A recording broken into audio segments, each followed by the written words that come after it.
Hi guys, welcome back. Anyone that's new, welcome. Don't forget to hit the subscribe. Right, what was I going to say? Yeah, all the entries going in for this giveaway. It's absolutely fantastic, brilliant. But please know, because I have noticed there's quite a few, you do have to be a subscriber. Because this is actually a thank you to all the people that have subscribed to my channel and got me this far. So please, just all you got to do, hit the subscribe button. It don't cost you nothing. It don't tie you into anything.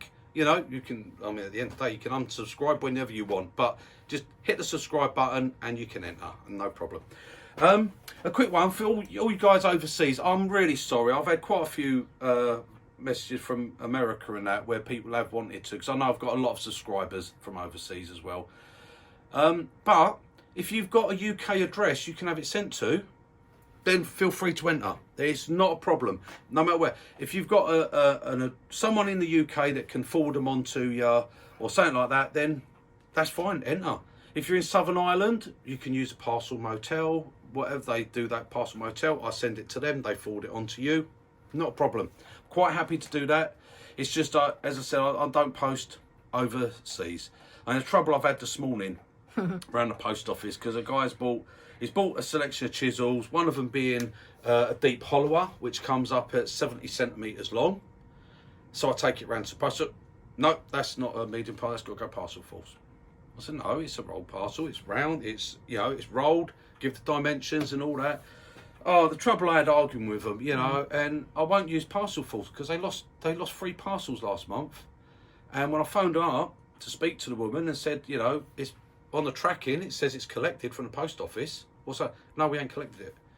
I said, well, you have. The woman showed me the sheet, your driver scanned it and signed to say he's taken it.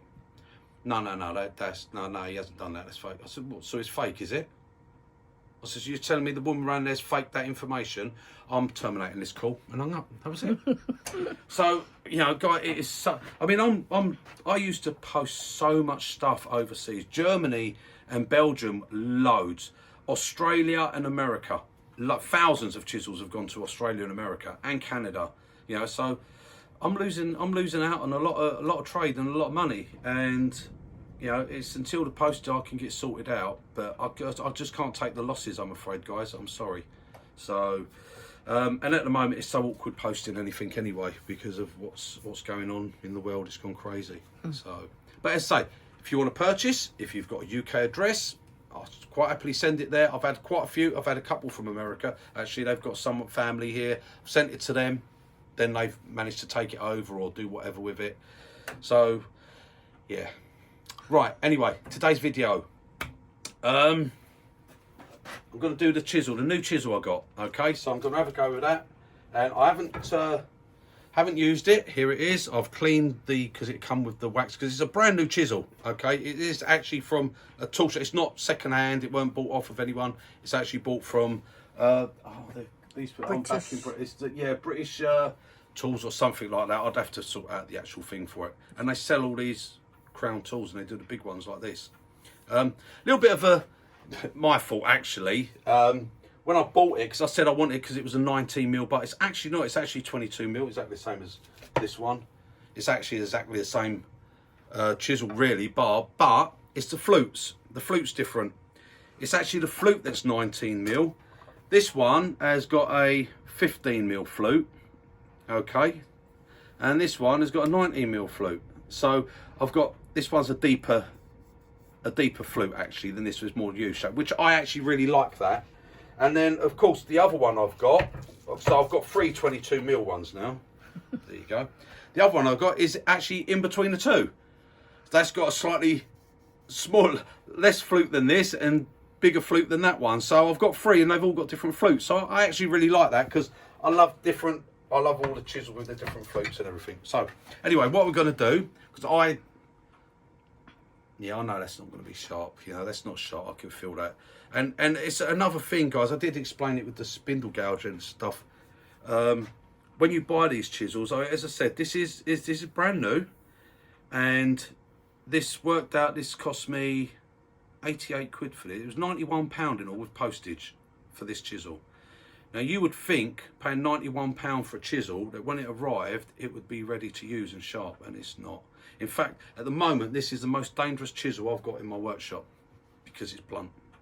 Okay, it's not sharp enough. It's sharp, it will cut, but I'm going to be pushing harder, which puts me at risk of knocking my bowl off, getting a catch, you know, and it's just a blunt tool is the most dangerous tool you've got. So we're going to take a little couple of passes, see how it goes, but then I'm going to get it on there and I'm going to reshape it and show you how I do it for me, to reshape it, regrind it to my grind, what I want. Okay, I've already changed my wheel. I've put my 80 grit wheel on there.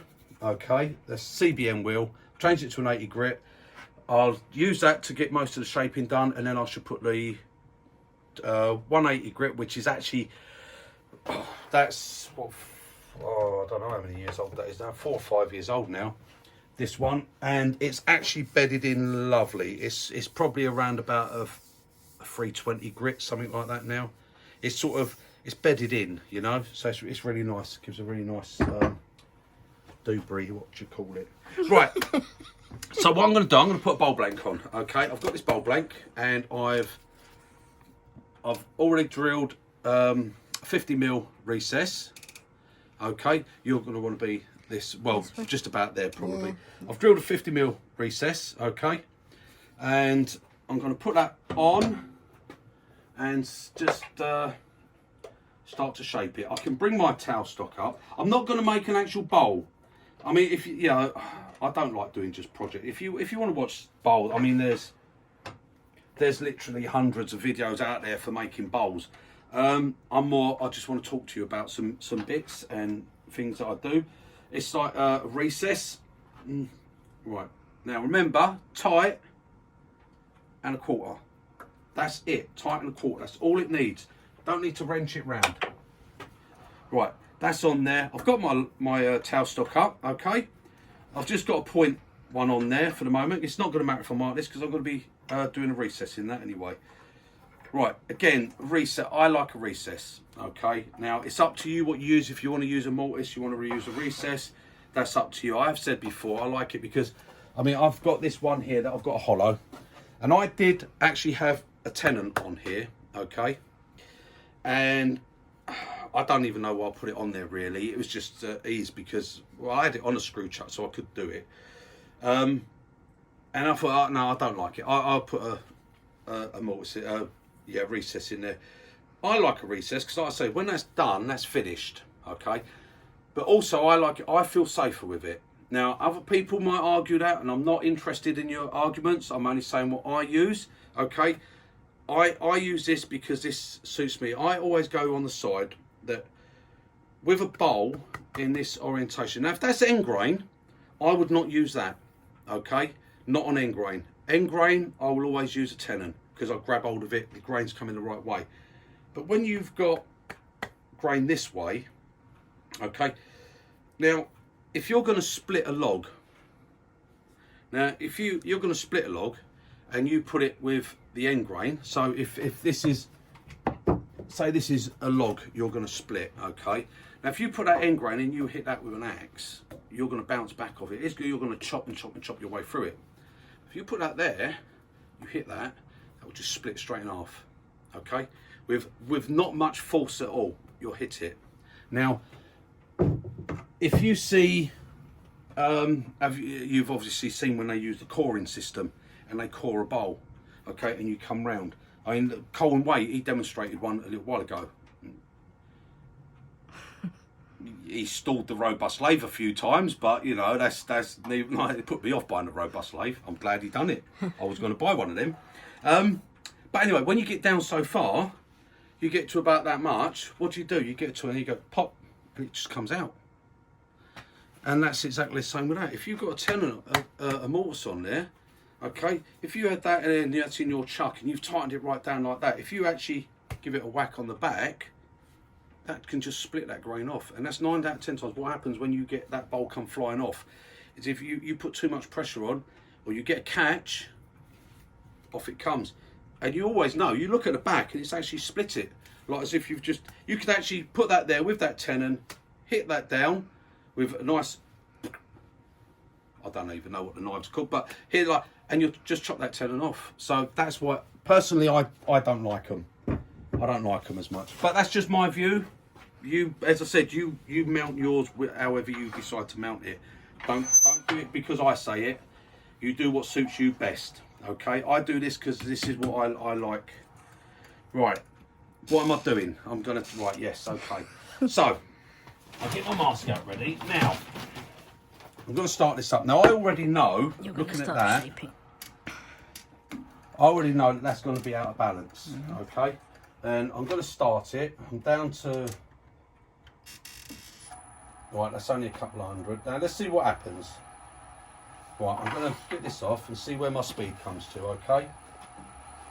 Right, now we're all right at the moment. Yep, we're okay. We've got our tail stuck up, so we're all good.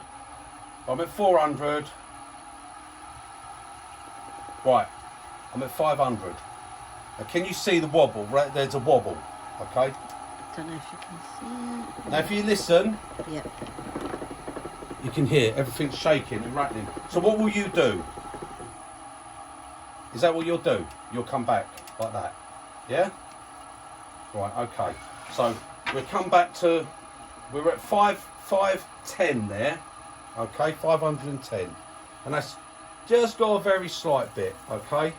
So what we'll do is we'll just see how we go with a couple of light passes, okay? I'm going to use the new chisel. Right, now then, we'll come in. Now, you can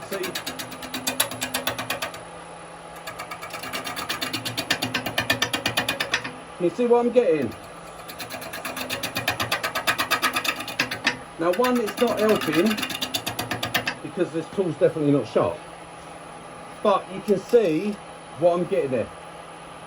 For the minute, to demonstrate this bit, just for demonstrating this bit, what I'm going to do, because I know this isn't sharp, okay? And it's going to make it seem work. So what I've got a sharper tool, okay? So let me get a sharper chisel. Right, so I've got a sharper chisel. This one's sharp, so we'll see what we get with a sharp chisel. Now remember, we're at 510. Right. Now you can see what I'm getting. Okay.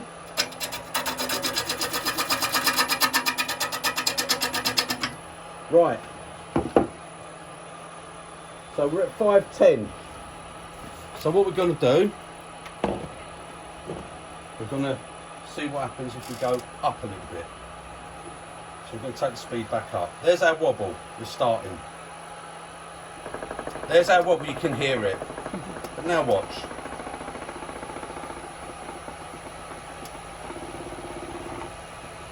There, take my chisel off. A little bit there. Well, I'm now at 1200. I'm at 1236 and everything's gone quiet. Lathes settled down. Okay.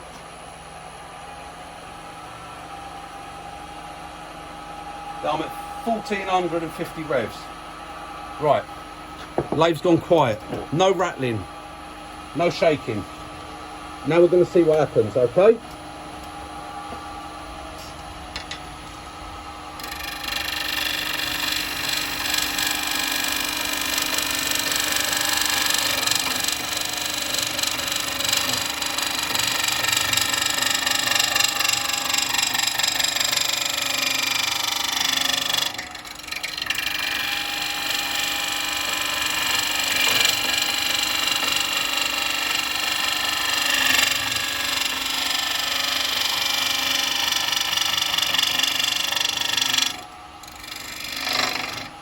Right, now, again there.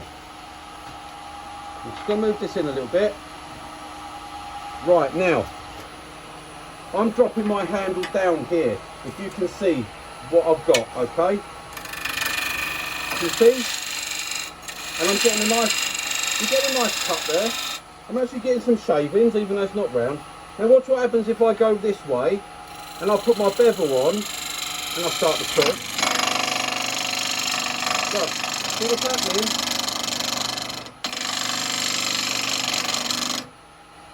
all that bounce is coming back because I've got my bevel on the wood and the wood isn't rounded, so I'm getting all that bounce. If I come here,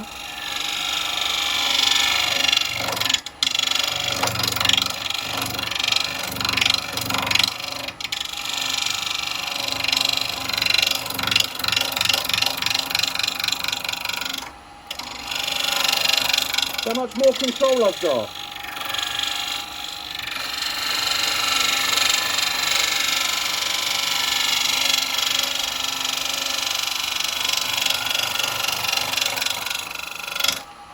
So now I can round it without getting beaten up.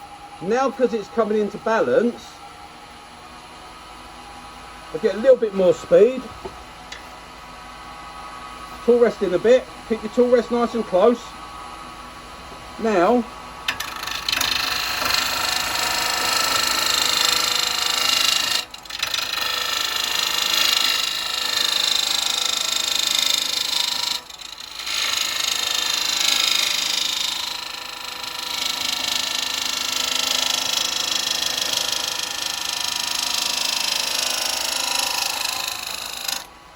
okay, and look, I'm getting it nice and round, not getting too much tear out, getting a few ripples, but it's not perfectly round yet. You can still see it's still got a bit of a wobble to it, but that stopped all that bouncing and banging. Okay, so it's not always a case of you have to stick at, it's not always a case that you have to stick at 500 RPM.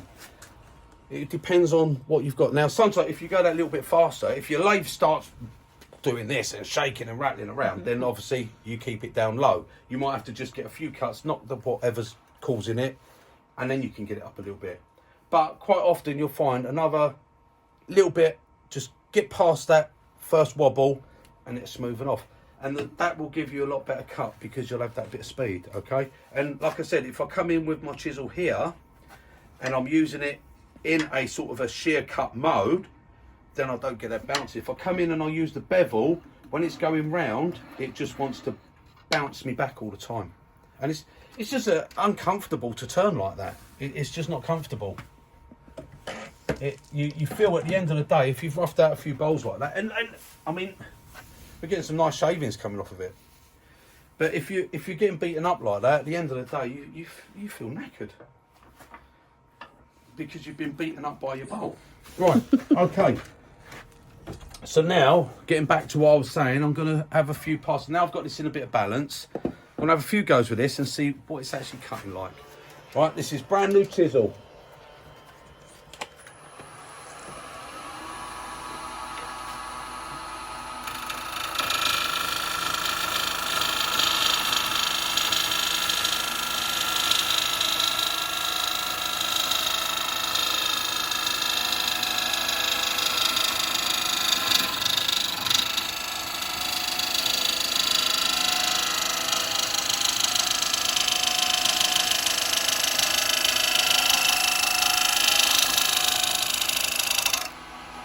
Right, so you've got a splinter off of that.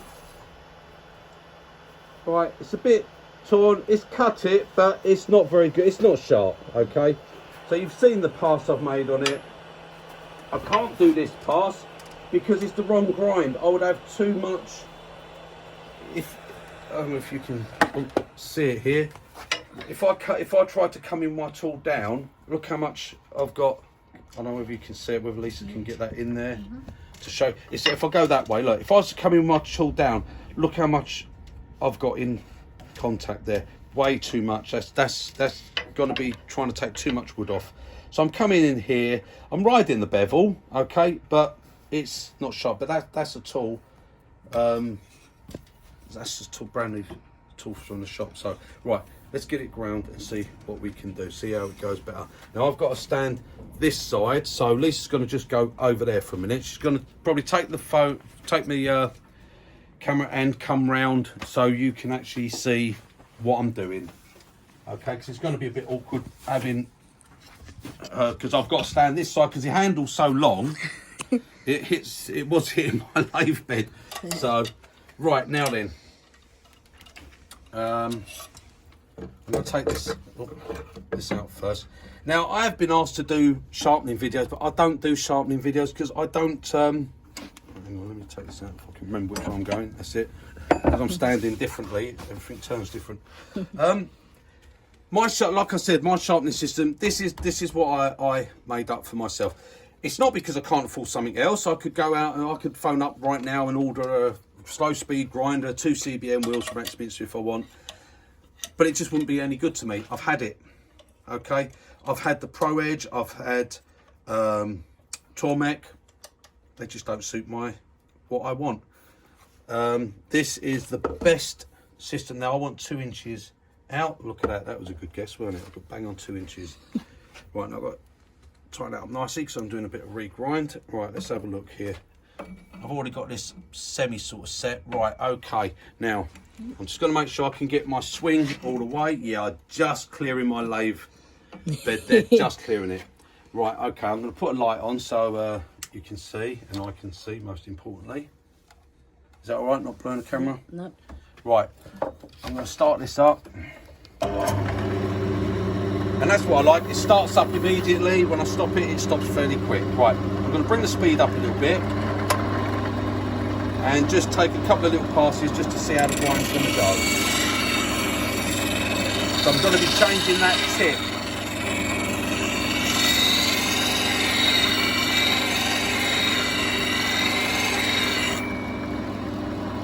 Right, it's going to take a little while to pull this round.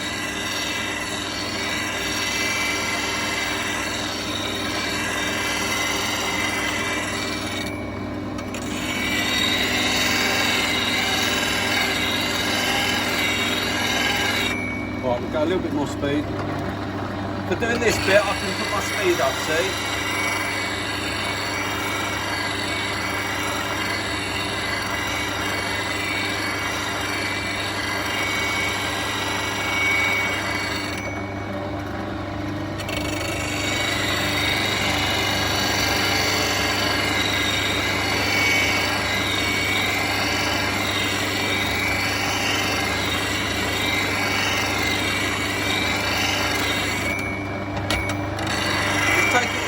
Bit either side, don't let it get hot, okay? You don't want it to get hot at all. That's not hot, I can put my hand on there, it's not hot at all.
Will take a little while to get this ground. It's such a thick steel.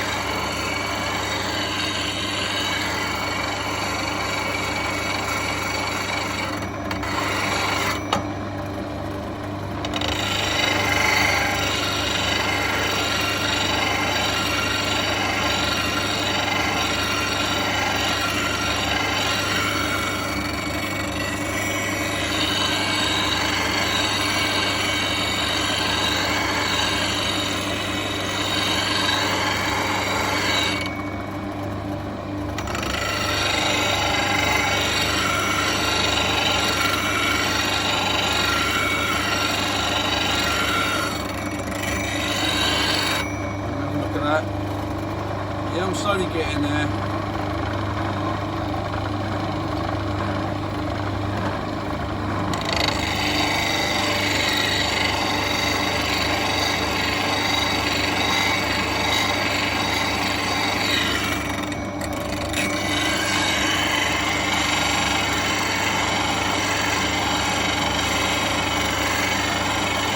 won't have quite the same swept back grind as the other tube because obviously it's a lot wider flute on this.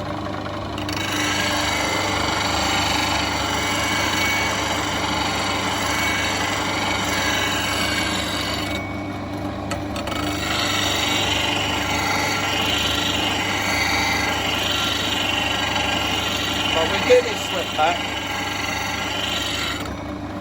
I'm going to have to just pop over there and get some water in a second. I want to keep it nice and cool if I can. Right, let me stop it for a second. Right, I'm just going to nip behind Lisa. I've got a thing of water over here. I keep pulling stuff. I'm just going to top that up with some water. 1 second.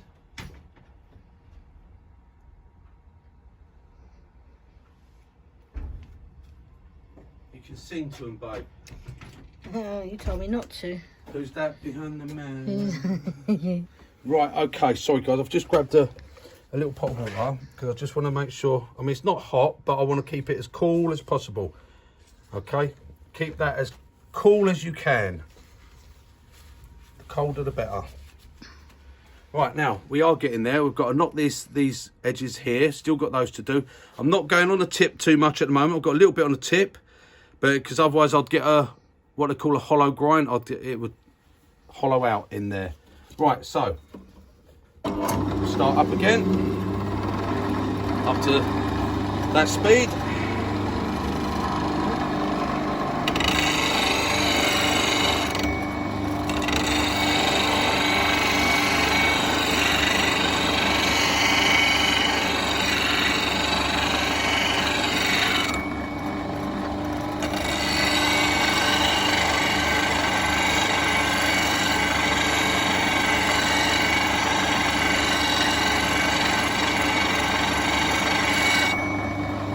Keep dipping it in the water.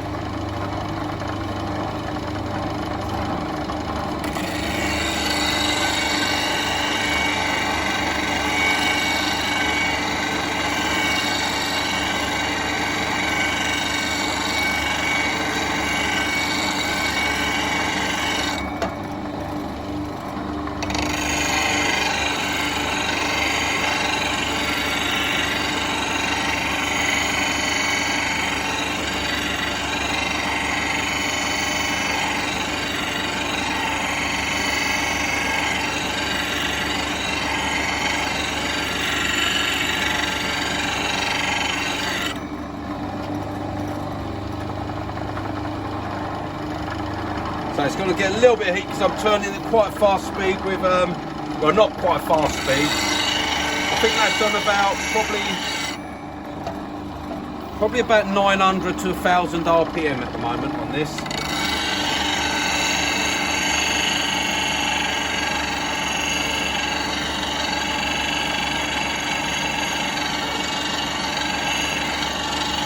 But like I say, it's a lot of steel to remove, so it's going to take a bit of time. And I like to do it so it stays cold.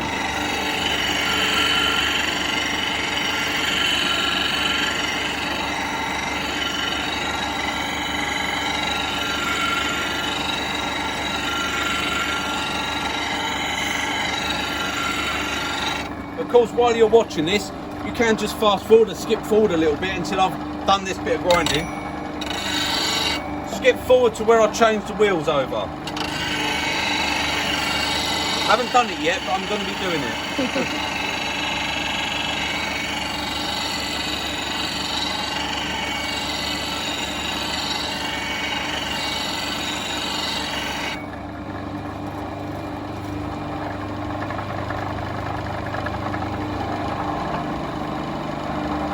So I've got a lot of steel to remove here.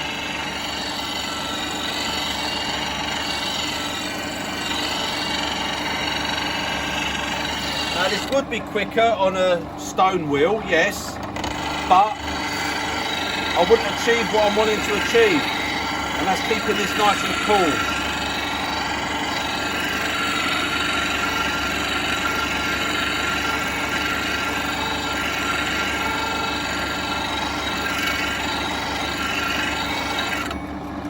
I've got to keep it as cool as I can. So there's no bluing on those. There's no bluing at all around there. Okay, you can't have any bluing. If you get any bluing, then you'll get it too hot.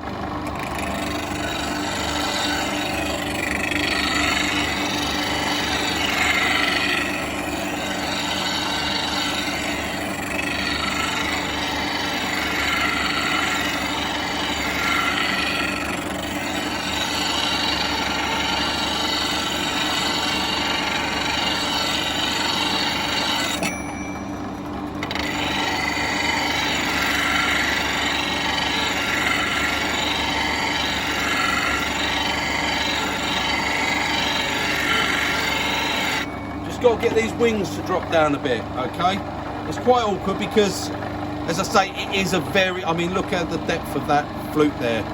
Okay, we've got a very deep flute, but we've got a very, very sharp chisel at the moment as it is. Okay, but I haven't even got this front finished yet, and we've just got to get these wing bits here. So it's just stopping and looking at it and checking the shape, making sure you're getting it right, seeing where you've got to take the metal off.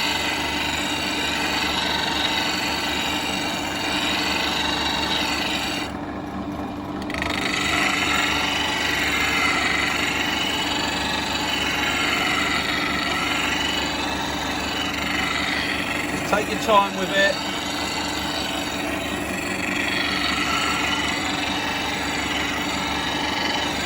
And I haven't got to get that very bottom bit there. See, look on the front, I've got that very little bottom bit that I haven't got yet because I'm making it. It was swept back more. I'm changing this. I will measure that actually and see what I've got. Let me just see what I've actually got here. What measurement have I got?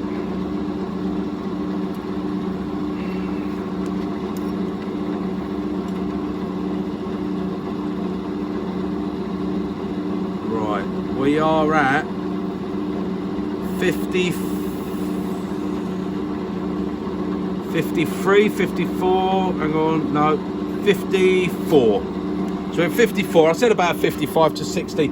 I will probably change this to a 60 at some point. But 55 would be good, I don't mind 55 for now.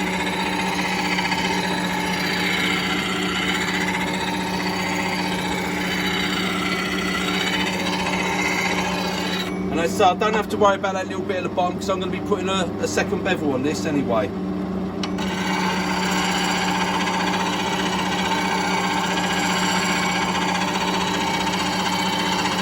Oh, didn't turn the speed back up, did I? Thanks for reminding me, everybody. Could at least shout it out, turn the speed back up.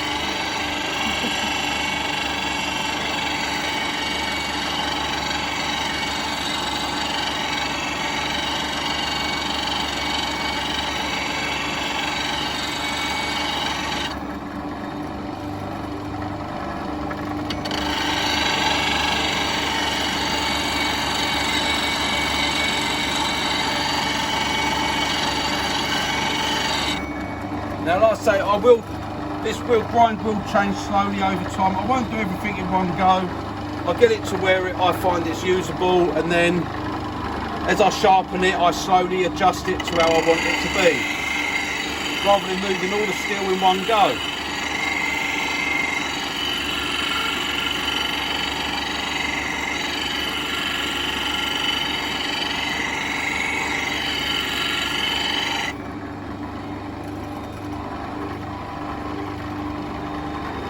There we go, quite nice there. Right, okay.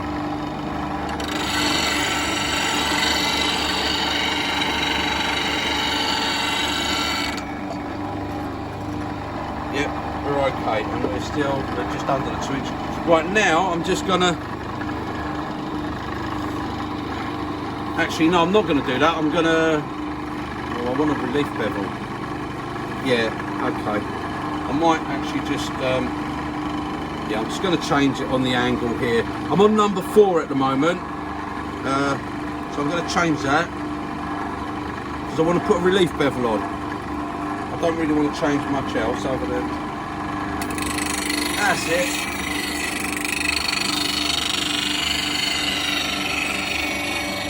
Now the problem with that is I hit my lathe bed.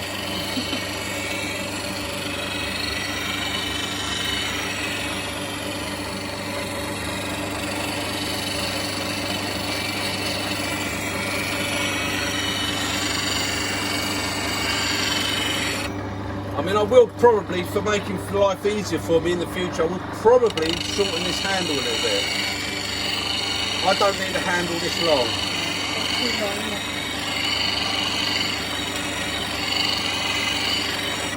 I know this is taking a while, guys, but that's what's going to happen. Now, if it gets so far up before it hits the lathe,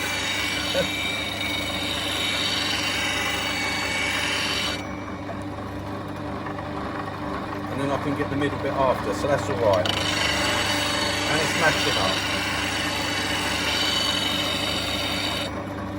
So I'll just come round, and I'm going to continue.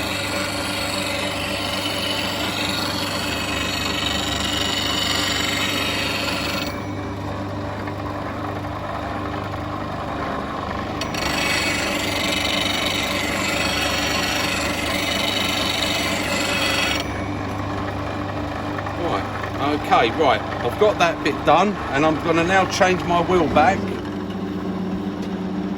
and I'm also going to change this jig back. I'm going to change this jig back to the number 4.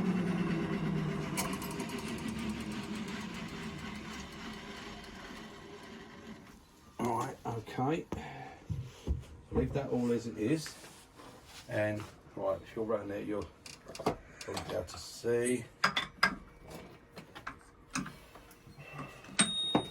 Right, and all that does is it holds in my chuck. Okay, so now we'll change that over, and I'm going to put this wheel back in.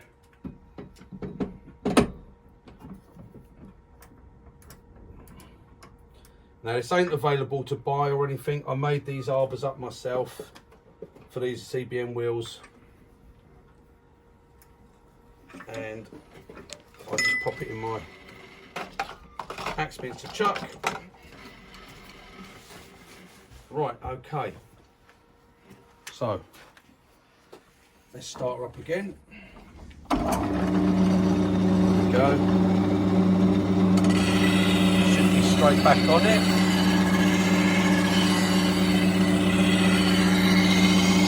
Right, and I'm keeping this now at my slowest speed.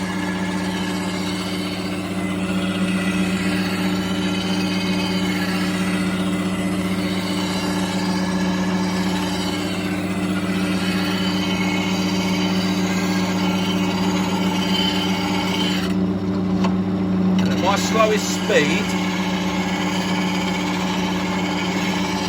I'm literally just polishing that. Right, let's just check that. Right, okay, finish some more. So put these tips here.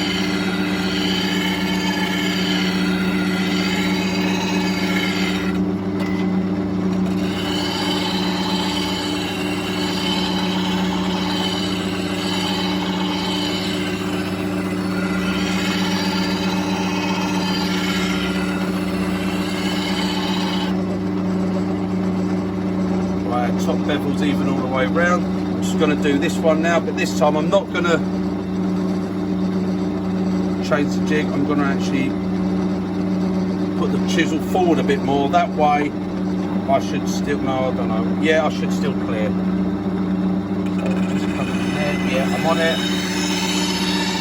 Now I can do my second bevel. I should have done that on the last one actually, rather than adjusting the jig. It actually clears my lathe bed now, so I can get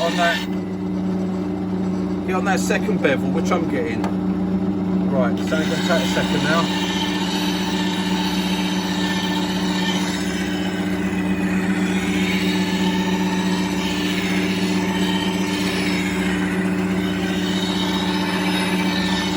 Sorry if this is a bit boring, this bit, guys, but it's how long it takes, and I want to do it in real time so you can see there is no quick way of doing this. There is no cheating. This is how long it takes, because if you go too fast, you're going to overheat your steel. And then basically, you'll get halfway through a bowl and you'll have to be going back and resharpen it. I won't have to resharpen this to do a bowl. I'll do a whole bowl, probably do 2 or 3 bowls without having to sharpen it, because it will hold its edge.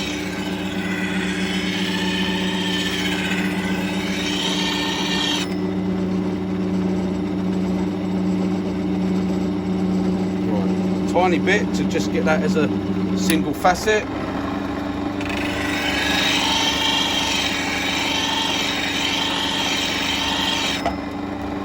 Yep, that's it.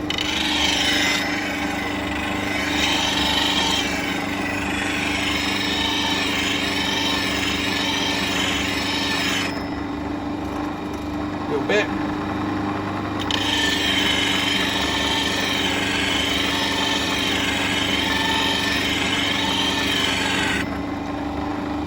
There we go. Right, okay.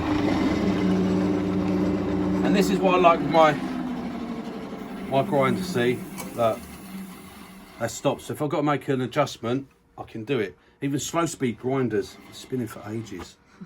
So there you go. Right, now then, we'll have a look at the chisel. Once I get it out of here, it's quite tight.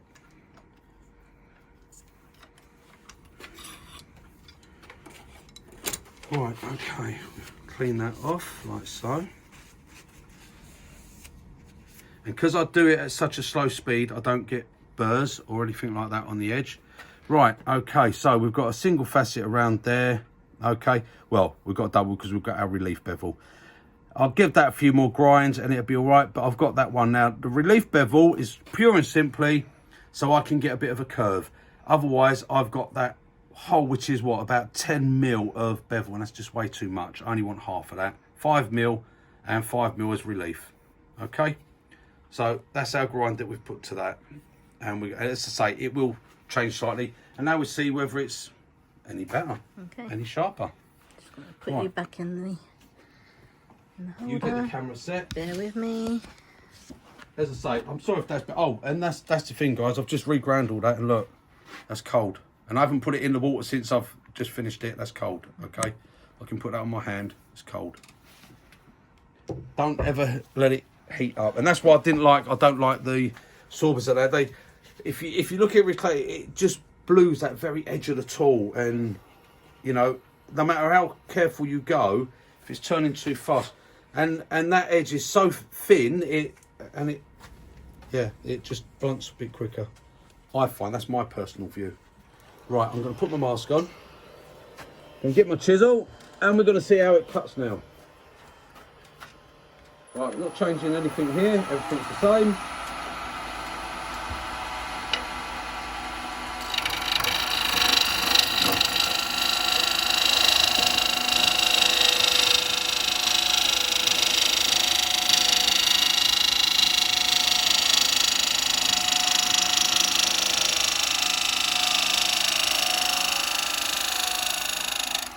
There we go, and come round, a bit more cut.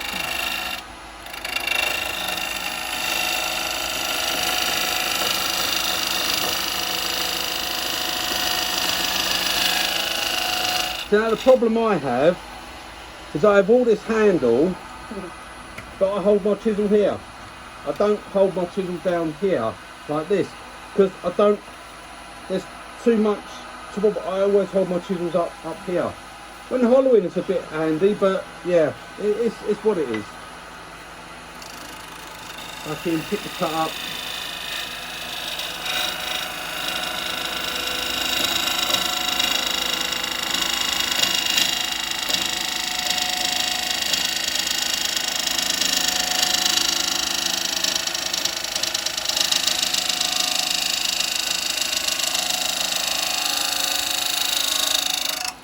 Right, there we go, guys. Look at that. Right, now that tool's a bit better. Right, now we've got a few bumps and stuff there. So remember, like I said, we drop our tool rest down. Okay, we want to be below the centre.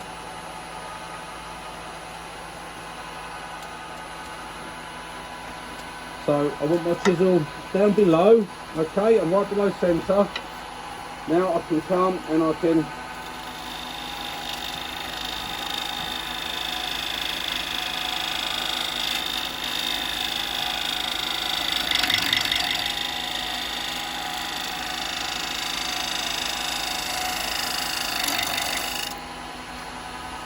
start getting these shavings. And this is a big chisel. I've got to bring my tool rest just round slightly because I lost a little bit on my tool rest. Right, there's a few voids in that, so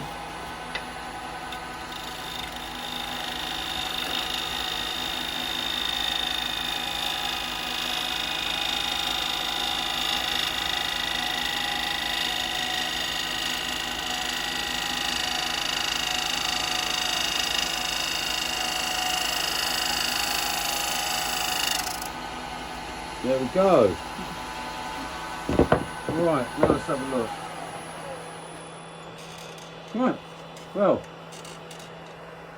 yeah, that's what I can feel. I've got these voids. You have to be careful to put your hand on it. You can feel them, but we've got no torn grain. We've got a couple of little bumps there. We'll get rid of them, but no torn grain whatsoever. Okay, so yeah, I'm happy with that grind now. That's all right. That's going to be okay. That chisel. Yeah, I'll keep that. That'll be all right. And that is still. I've just made those cuts, and that is still. That is just razor sharp. That.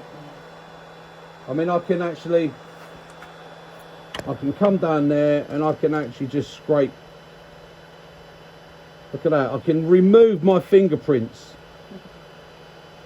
That's how sharp that is. I can remove my fingerprints. Okay, so I could go and rob a bank now if I want, and no one knows me. Apart from all you subscribers that are watching.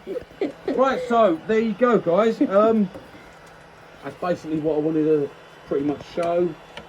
Okay, I have got another project I'm going to do because I did say about the hollowing with the 14mm square.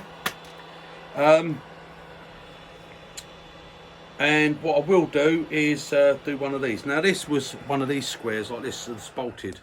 Okay, these were only these were the pound each ones, weren't they? From 75p, wasn't it? Or something from Snayton. Yeah, 10 for £7.50. All these. And what I did normally, I've done them as a spindle type, you know, and turn them down. But yesterday, what I did, I put one on that way and turned it, and it came out like this. And oh. The grain that's on that, it looks beautiful. So I've actually turned that and got that to bowl orientation. Okay, so what we do is I'll get that on another one now, and then I want to get that turned around and show the hollowing, where I said we just drill a 12mm hole, and then we just use a square chisel and we'll hollow it all out with that. Right, because a lot of people have a little one that size, they'd probably drilled most of that out. Big drill, all right, if you've got all the bits, if you want to drill it. For me, I don't want to do drilling. If I was going to do drilling, I'd go and work on the oil rigs. I want to be a wood turner, so I want to turn it. Right, so that's enough of that bit. Right, I think that's it for about now, guys. I was going to show a bit of hollowing, but time's gone on quite a bit on it. How long we gone? 40 something minutes. Yeah, so we'll do a bit of that, and we'll use this on earlier. It's not really what I use so much on hollowing, unless it's a really big bowl, and I don't really do big bowls now. It's more I want it to have it really. It's just to have them. Another tool. You know, it's just another. I'm desperate to get some more tools. Yeah. No, I bought it because I just wanted it. That's simple as that. I don't need it. I wanted it. But when you're doing bowls, even of this size, as you can see, how you can get so much control and no bouncing. I'm not getting no bounce or chugging. And when you're coming in to do that, shutting this out of balance, guys. Yeah, it's all right coming in, do your push cut if you want. Oh, sorry, didn't mean to bang you on the head there, mate. Sorry, didn't mean to bang you on the head. Right, so when you're round there and you can push cut round if you want, you can still do push cuts round with this. The beauty of this grind, if you've got a 40 grind, you've got to have your chisel over that way to start right round. A lot of you ain't got that room over that side of your lathe. I'm lucky, I'm unlimited there. But with this one, I can actually start a push cut at that angle. because I've got a 55. I will be changing that to 60. I prefer a 60 really. And you can push cut with it and come round, and that's fine.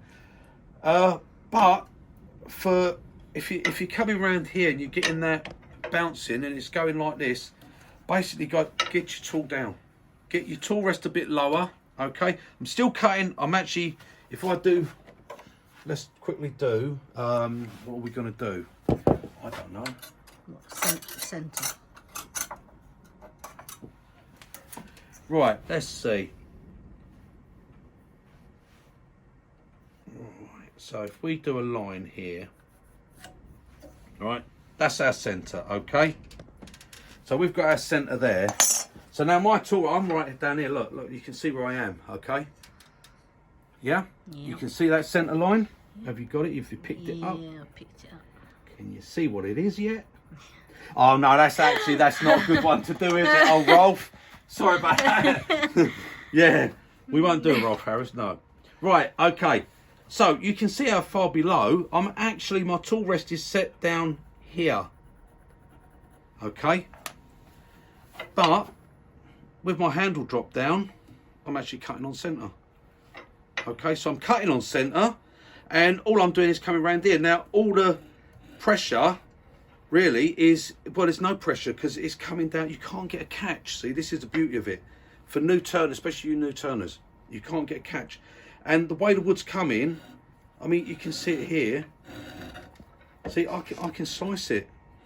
Okay, if you put your chisel here and you come round and you try and do it, it's really hard to move. You know, you're putting a lot of pressure. But of course, if I hold my chisel this way, I've got no pressure to cut, none whatsoever. Look, in fact, these days with all the electricity, I could save on electric and just turn it like this. Really, look at that. There we go. Get through that. There. So with my tool held down here, right, I've just taken a pass around there by turning it by hand. Now, if you put let's get our centre. If we bring our tool rest up, okay, and we would say, right, now we're cutting on centre, and I'm going to come in here.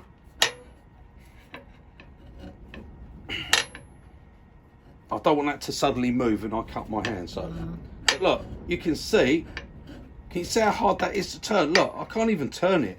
And that's with me coming, which most people will come in here and do this cut, okay? Let me put my mask on and we will see, look. So we're on centre.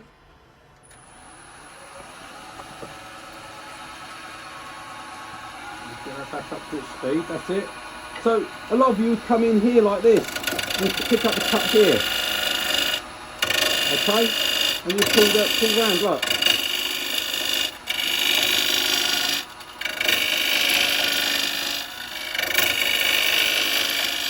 Okay? Even if you come round here and get more on that tip.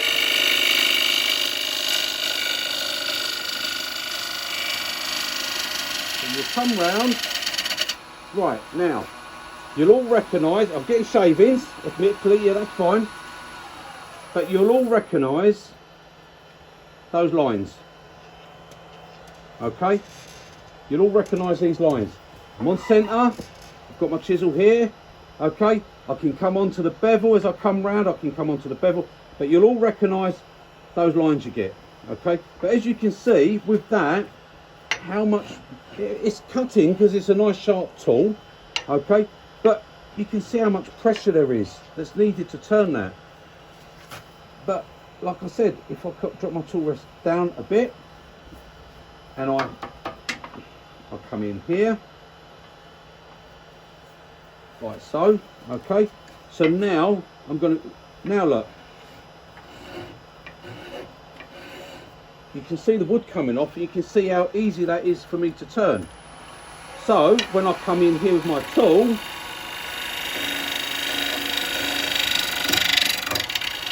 clear up that,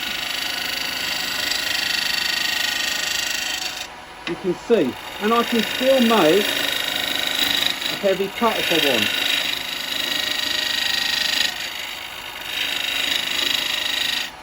Oh, sorry. That was my fault. I lifted the chisel up. I didn't have it on the tool rest. But, no drama.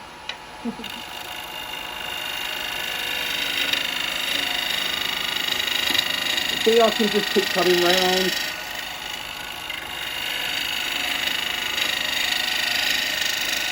Okay, but what you'll notice is I haven't got all those deep rings. Okay, we've got some cracks here. That's why. Look at that. Look, we've got a crack. That's where I caught it with my chisel, because I put it back here and it weren't on the rest, so I hit that and it just went. That's all it done. It went like that. Okay, but the point I'm getting across, guys, is as you can see. Look how light that. Look how easy that is to cut, just with my tool in that position, compared to that. Okay, that's where the difference is. So you're being kinder to your tool, you're being kinder to yourself, you're being kinder to your joints because you're not getting bashed about, you're being kinder to your lathe, you're being kinder to the wood, you're being kind to everyone. You just become a kind person. And that's it. Be a kind turner. But there you go. That's all it is. It's just it's how you position that cutting edge. Okay, it's that cutting edge there. And again, well, it's exactly the same with carbide. Okay, you can do exactly the same. If you've got when you're using your carbide, you don't have to go and have chisels like that. If you're on your again, the 15mm carbide, it's the same if you come in flat. Look. Now they would say, let's get that up actually, let's get us up on centre, okay? Right. So, where are we? Let me do it there. Let me get on centre, because that's what I say. Keep your tool ready, get on centre, okay? Anchor it here, push it in, come in here. Right, look. I can't move it. I cannot move it. I'm just on centre and I can't move that. It's locked in there straight away because you're in scrape mode. But the minute I come here, oh,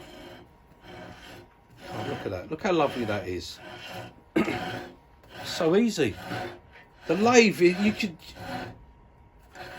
can hear the lathe saying thank you. It's okay, don't worry. The lathe just says thank you, okay? So, let me grab my mask again.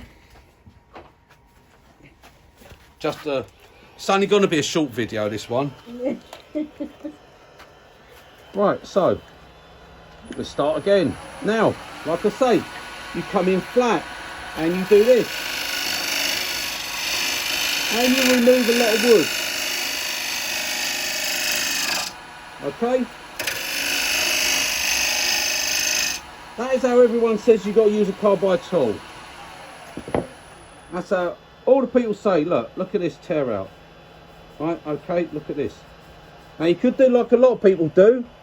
You could cut your video, restart it and have it all sanded and look nice. We don't cut videos, we don't edit it. I want you to see what you're getting. This is what you're getting, okay? And that's because I'm using it like this. You can see the pressures I'm putting on the wood. Look, you can see the pressure I'm putting on the wood, and you can see the shavings, because what happens when you scrape is you get all these shavings like kells and stuff like that. Okay, but if all we do is we come in and we change our angle and we come in here,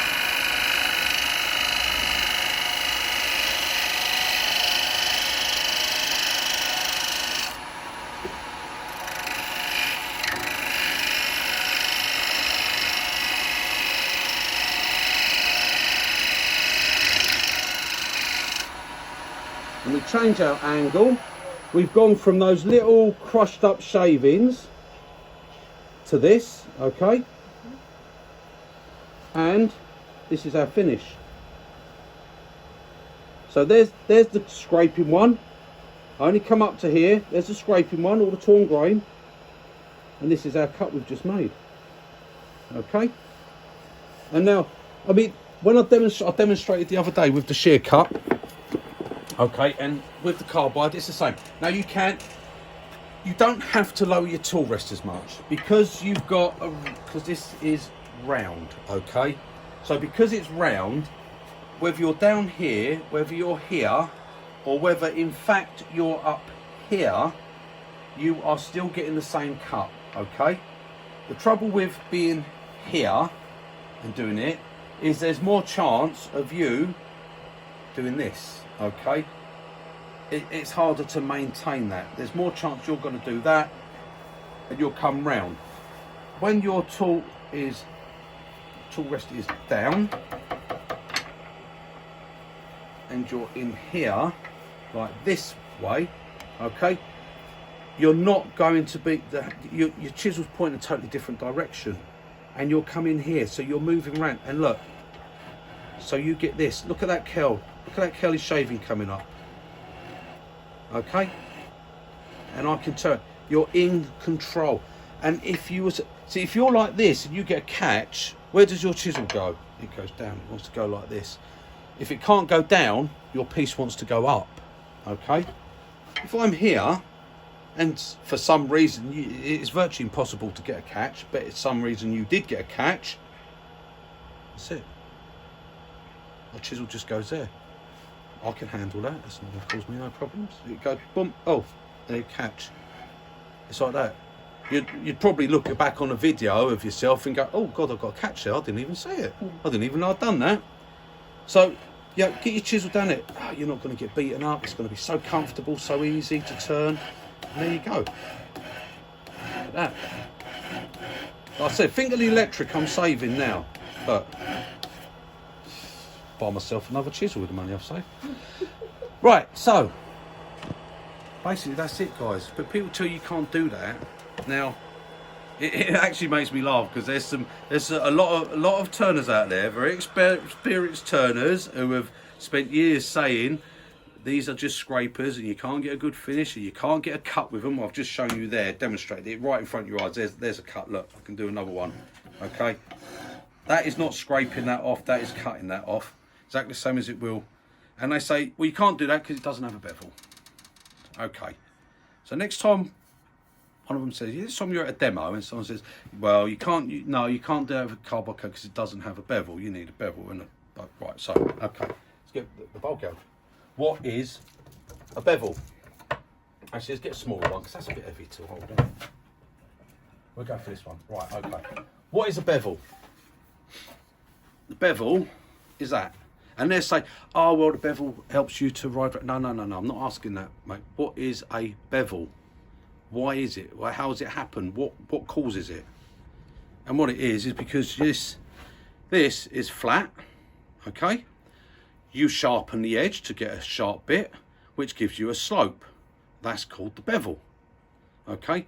Now, in this, you can use the bevel to maintain your depth of cut. So you can ride the bevel. It wasn't invented for doing that. It wasn't invented to be put onto just, you'd actually, if you did that on this piece of wood and you went like that, you'd say, I've chamfered that.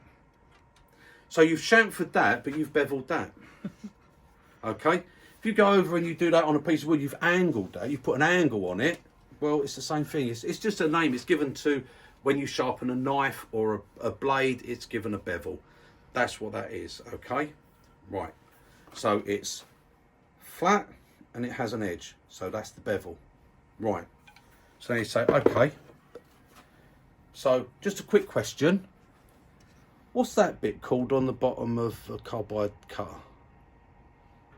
Because it's flat there.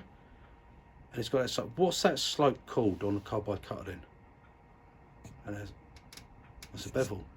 But you said carbide cutter doesn't have a bevel. And they go, right, I think we'll call that lunch. You see. Tea break time. Okay, you've got a bevel. If you've got a bevel, that means you can ride the bevel, okay? So you put it on here and you can ride the bevel. No different. A bevel just limits how much you'll go in. You'll start your cut and you'll follow along. It's got a sharp edge, okay? And it's got a bevel. It's got a sharp edge and it's got a bevel. There is no difference whatsoever. People have this fixed in their head. They stand there with it in their hand. They go, yeah, well, carbide insert doesn't have a bevel. What are you looking at then? Next thing you'll get is, no, you can't use that because they don't have a sharp edge. They have a sharp edge. These don't have a sharp edge, yeah? So, right, well, could you just, could you run your finger around the top of that? No, why not? It's only going to scrape your finger, isn't it? No, it cut me. Well, it can't cut, it's not sharp, is it? Well, yeah, it's like a razor blade. There you go. You just contradicted yourself. You said they're not sharp, they don't have a sharp edge. Carbide, difference with that is that will maintain that sharp edge for thousands of cuts. That will maintain, well, mine will maintain this sharp edge for thousands of cuts, but yours will probably, after, I don't know, halfway through a bowl, you might have to go back and sharpen it. You won't go back and sharpen that halfway through a bowl. That will hold that edge. So when I say it's not got a sharp edge, run your finger around it, and then when you get your stitches, come back and say it's not a sharp edge. Okay. Right, let's rover. I'm just waffling now. This video is going to take a month for Sundays to upload. Anyway, good luck to all of you. Yeah, good luck. Yeah, good luck. Keep subscribed. Please subscribe, because it isn't just for any. It is for subscribers. Because it's subscribers that's got me this far. Even if you have entered already, if you've entered, subscribe. just hit subscribe. That's it. Yeah. Hit subscribe. You're entered. That's it. And like I said, if you're overseas, if you have got a UK address, you can have them sent to. Feel free to enter. That's not a problem. Okay. And thank you guys for all the support and for all the lovely comments. I've had some lovely comments coming through. Thank you. And it is really, really appreciated. Sorry I've waffled on today. It's just I've got nothing else to do today. I'm bored. So I thought I'd come and talk to you lot. So there you go. Oh, thanks. Lisa won't. She goes off as she won't listen to me. So there you go. Anyway, I don't know what I'll do this because this has got some horrible. Look at these cracks. I've got big cracks down here. You might have to take that down a bit. That's why it's £4.50. Yeah, well, that's right. I thought this piece of, I'm bloody waffling again, and I'm doing it. If you want, you can just click off and go if you want. Don't worry about it. I'll stand here talking to myself and you'll all be gone. I thought it was just because it had these little bits in it, see? And I thought that's going to be really nice when I holiday, because if that comes through, I'll have holes in it and it'll look really nice. And that's why it was reduced to £4.50, wasn't it? Because it's got these cracks here, but I will probably turn that, but that'll be on another video. Okay, I'll get that. We'll finish that off on the outside, and we'll turn it. But yeah, but there you go. You see the difference of carbide tool, these tools. But when you do buy a brand new chisel, guys, don't use it. Sharpen it first. Okay, don't use it. It's dangerous. They are dangerous because you will give it that little extra push. It'll cut, but it won't be good, okay? And when you're pushing, that's when you're in chance of knocking your bowl off.